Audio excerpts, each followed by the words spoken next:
The Songhai Empire, Africa's largest and most powerful pre-colonial state, after the fall of Mali. When the Mali Empire began to weaken in the 1400s, many believed West Africa's golden age was ending, but history had other plans. From the eastern edge of Mali's territory, along the fertile banks of the Niger River, a powerful state was rising, the Songhai Empire. At its height in the 16th century, Songhai would become the largest empire in West African history, stretching from modern-day Niger to parts of Senegal, Mali, and northern Nigeria. This was not a loose tribal kingdom. It was a centralized, organized state with structured governance, taxation systems, trade regulation, scholarship, and one of the most powerful armies in Africa at the time. To understand Songhai, we must begin with its origins. Origins. The city of Gao. The Songhai people settled around the city of Gao as early as the 9th century. Why Gao? Because of the Niger River. The Niger was West Africa's highway. It provided water, fertile land for farming, and most importantly, trade routes. Gao became a commercial hub connecting gold from the southern forests, salt from the Sahara Desert, goods from North Africa, Islamic scholars and traders from Morocco and Egypt. At first, Songhai was not independent. It paid tribute to the Mali Empire. But as Mali weakened due to internal conflicts and succession disputes, Songhai leaders saw opportunity. And that opportunity came in the form of a powerful ruler. Sunni Ali, the military architect. In 1464, Sunni Ali became ruler of Songhai. He was not just a king, he was a military strategist. He understood something critical. Control the cities, control the trade. Control the trade, control the wealth.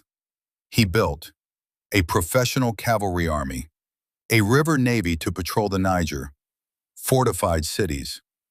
In 1468, he conquered Timbuktu, a major trade and intellectual center. In 1473, he captured Janneh, another wealthy commercial city. By controlling these cities, Sunni Ali controlled the trans-Saharan trade network. But Sunni Ali was controversial. While he supported Islam politically, he also maintained traditional African religious practices. Some Muslim scholars criticized him, claiming he ruled harshly. But there is no doubt about one thing. He turned Songhai into a regional superpower. When he died in 1492, the empire was strong, but the next ruler would transform it into something even greater. Askia Muhammad, the state builder Muhammad, took power. Where Sunni Ali focused on conquest, Askia focused on organization. He understood that empires do not survive on war alone. They survive on systems. He reorganized Songhai into provinces. Each province had a governor known as a farba.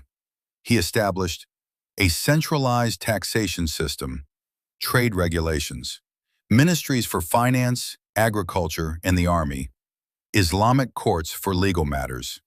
He also made a pilgrimage to Mecca, strengthening diplomatic ties with North Africa. Under Askia, Timbuktu flourished. The Sankore Mosque became a center of higher education. Thousands of manuscripts were produced covering astronomy, mathematics, law, medicine, and theology. Books were sometimes more valuable than gold. Songhai was no longer just a military empire. It was a political and intellectual powerhouse. Economic structure and trade system. Songhai's wealth came from control, not just possession, of resources.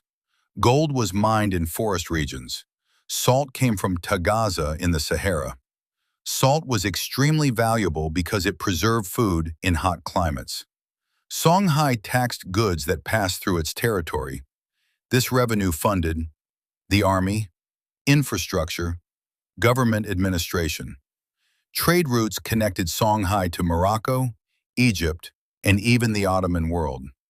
This was a global economy centuries before European colonization. The fall of Songhai Empire, Moroccan invasion. But power attracts attention. By the late 1500s, Morocco wanted control of the gold trade. In 1591, Moroccan forces invaded. At the Battle of Tondibi, Songhai's cavalry faced a new threat: gunpowder weapons, muskets, and cannons. Songhai's traditional army could not compete with firearms. The empire fractured, cities fell, and the largest empire in West African history collapsed. Legacy of the Songhai Empire. Songhai proved something powerful. Pre-colonial Africa had structured governance, advanced trade systems, military organization, centers of higher learning, diplomatic relations. It was not isolated, it was connected. It was sophisticated. The Songhai Empire is not just African history, it is world history. Subscribe to my channel for more.